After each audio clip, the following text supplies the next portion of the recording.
Hi friend, আজকে আমাদের বাড়িতে অকেশন। আবারও আমি চলে এসেছি তোমাদের কাছে একটা মটর পনিরের রেসিপি নিয়ে।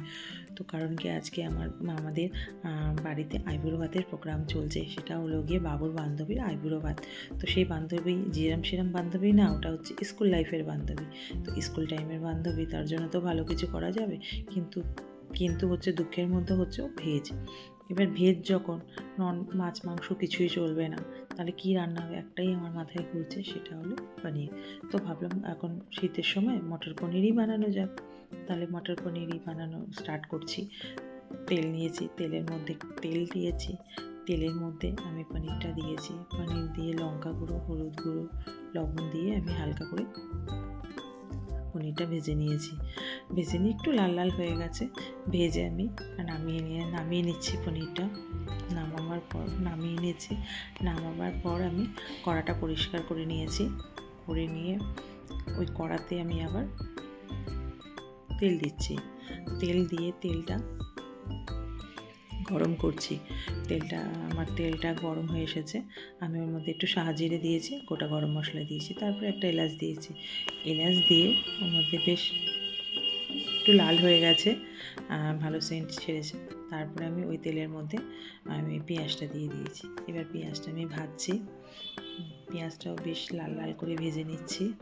আমার পেঁয়াজ ভাজা হচ্ছে, পেঁয়াজ ভাজাটা হয়ে গেছে। আমি টমেটোটা দিয়ে দিয়েছি। টমেটোটা দিয়েও আবার আমি নেড়ে চেড়ে নিচ্ছি। তার মধ্যে ওটা আমি একটা পেস্ট বানিয়ে রেখেছিলাম, সেটা হলো একটু ধনেপাতা, কাঁচা লঙ্কা, বেশ আর কিছু না, দিয়ে আমি মশলাটা করে নিয়েছি। মশলাটা করে নেওয়ার পরে মশলাটার মধ্যে যেহেতু লাল লাল লাল মতো মশলাটা দেখা যাচ্ছে, ওর মধ্যে আমি একটা গুঁড়ো মশলা বানিয়েছিলাম। আমি বাইরের কোনো মশলা ইউজ করিনি। তো ওর মধ্যে একটা গুঁড়ো মশলা হচ্ছে, সেটা হচ্ছে আমার ভাজা মশলার রেসিপি আমি পরে দিয়ে দেবো। ভাজা মশলা আমি ইউজ করি ওটা। তো ওর মধ্যে আমি হলুদ গুঁড়ো, লঙ্কা গুঁড়ো আর ওই ভাজা মশলাটা দিয়ে ভালো করে কষিয়ে নিয়েছি। কষিয়ে নিয়ে লবণ দিয়ে দিয়েছি। আমি জলটা অল্পই ইউজ করি, জলটা হালকা ইউজ করেছি।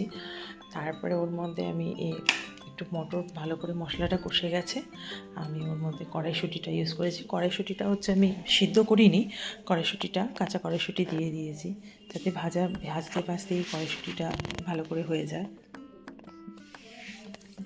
তো ভালো করে হয়ে যায় কড়াইশুঁটিটা, বেশ ভালো করেই একটু হয়ে গেছে, ভাজা মতো হয়ে গেছে, মশলাও আমার ভাজা হয়ে গেছে। তারপরে আমি জল দিয়ে ঢেকে দিয়েছি। ঢাকা খুলে দেখছি কড়াইশুঁটিটা হয়েছে কি না।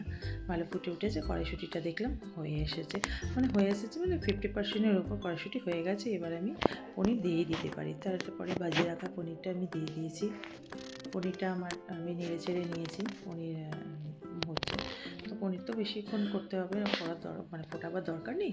তারপরে আমি একটা পেস্ট বানিয়েছিলাম, সেটা হচ্ছে শুধু কাজু বাদামের পেস্ট। তো ওর মধ্যে আমি 2-3টে কিশমিশও দিয়ে দিয়েছি, যাতে ফ্লেভারটা বেশ ভালো আসে।